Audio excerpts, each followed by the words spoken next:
खूप महागातलं फाउंडेशन वापरलं तरी पण काही वेळाने मेकअप ग्रे होतोय, तर वेट, हा व्हिडिओ तुमच्यासाठी आहे. Guys, I am Harsha Chitale आणि मी तुमच्यासाठी दर गुरुवारी घेऊन येते मेकअप, लाईफस्टाईल आणि स्किन केअर वरचे एक नवीन इंटरेस्टिंग व्हिडिओज. आणि आज मी तुम्हाला सांगणार आहे की मेकअप ग्रे होण्याचे मेन रिझन्स आणि ते अवॉइड कसं करायचं. So let's start. Makeup grey होण्याचं मुख्य कारण म्हणजे आपण चुकीच्या शेडचा फाउंडेशन वापरतो. म्हणजे आता माझा कलर ब्राऊन आहे आणि मी अख्खं व्हाईट फाउंडेशन वापरणार तर ऑब्व्हियसली तो मेकअप ग्रे होणारच आहे, कारण foundation will try to match the colour of your skin. So number 1, choose the foundation of your exact skin tone.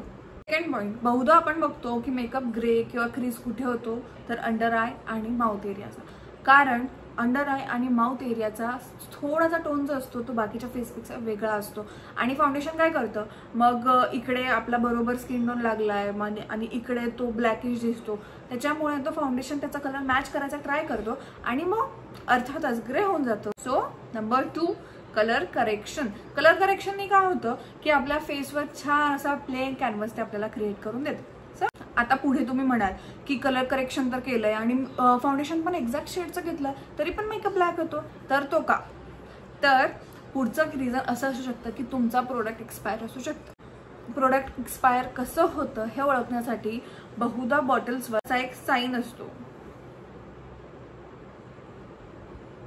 So हा साईन ह्याचा अर्थ असा की प्रोडक्ट ओपन केल्यावर हा 12 महिन्यांनी एक्सपायर होणार आहे, म्हणजे within a year we have to use this product. Third thing, products expiry date. जर प्रोडक्ट एक्सपायर असेल तर यूज करायचं नाहीये. कलर करेक्शन पण केलं आहे, फाउंडेशनचा शेडही करेक्ट आहे आणि फाउंडेशनही एक्सपायर नाहीये तरी पण मेकअप ग्रे होतोय, तर त्याचं पुढचं कारण असं की तुम्ही CTM केलेलं नाही. Basically CTM stands for cleansing, toning and moisturiser.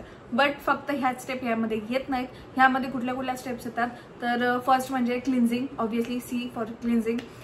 Then येतो आपला टोनर. टोनर काय करतं की आपले जे पोर्स असतात ते मिनिमाइज करायला हेल्प करतं. हे येतात आपले सिरम्स. सिरम्स काय करतात की आपलं जे इश्यू असतो, स्किनवरचा जो इश्यू असतो त्याला टार्गेट करतात. जसं की जर स्किन खूप ड्राय असेल तर त्याला हायड्रेशन प्रोव्हाइड करतात. देन येतात आपले मॉइश्चरायझर्स आणि मॉइश्चरायझर्स मेकअप खूप मोठा रोल प्ले करतात, कारण जर तुमची स्किन प्रिपेअर नाहीये, तुम्ही किती जरी फाउंडेशन हरवलं तरी फाउंडेशन बेस सेट होणार नाहीये आणि इव्हेंच्युअली काही वेळानंतर तो ग्रेज होणार. बेसिकली हे जे CTMचे प्रोडक्ट्स आहेत, म्हणजे जसं आपलं क्लिन्झर झालं, मॉइश्चरायझर, सिरम, टोनर, तर हे ऍक्च्युअली एका स्किन टाईपनुसार आपल्याला यूज करायला पाहिजे. तर हे प्रोडक्ट स्किन टाईपनुसार कसे यूज करायचे, so I will make another video for that one. चौथा पॉईंट हा झाला की CTM म्हणजे आपली स्किन प्रिपेअर्ड असली पाहिजे, जेणेकरून आपला जो मेकअप बेस आहे तो आपल्या स्किनवर छान सेटल होतो. सगळ्यात शेवटचा पार्ट बिफोर फाउंडेशन और कन्सिलर, ते म्हणजे primer.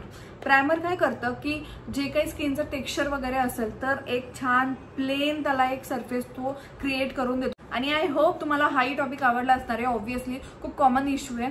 So take care of this things आणि तुमचा मेकअप खूप छान सेट होईल, ग्रे होणार नाही. आणि तोपर्यंत do like, share, subscribe to my channel आणि सी यू सून पुढच्या गुरुवारी. पर्यंत बाय बाय, टेक केअर.